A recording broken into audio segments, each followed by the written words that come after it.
পাথর সম্রাট টুলু মণ্ডলের দুটি বিশাল বাড়ির হদিশ মিলল বীরভূমেই। রয়েছে লিফট, জিম থেকে দামি আসবাবপত্র। বীরভূমের দাপুটে পাথর ব্যবসায়ী টুলু মণ্ডলের শিউরির বাড়িতে বিশাল পুলিশ বাহিনী, চলছে তল্লাশি।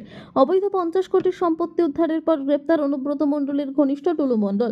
ফের শিরোনামে বীরভূম জেলার অন্যতম দাপুটে পাথর ব্যবসায়ী টুলু মণ্ডল। বৃহস্পতিবার শিউরি শহরের সুভাষপল্লীতে অবস্থিত তার বিলাসবহুল বাড়ির আচমকায় হানা দেয় জেলা পুলিশ।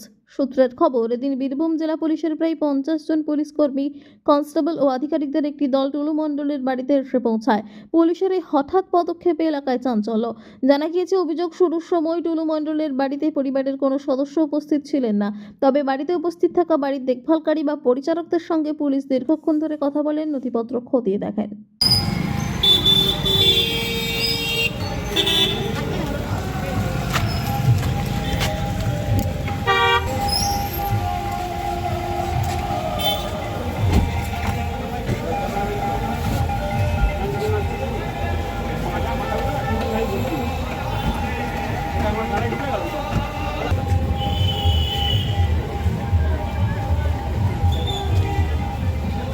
করবো হ্যাঁ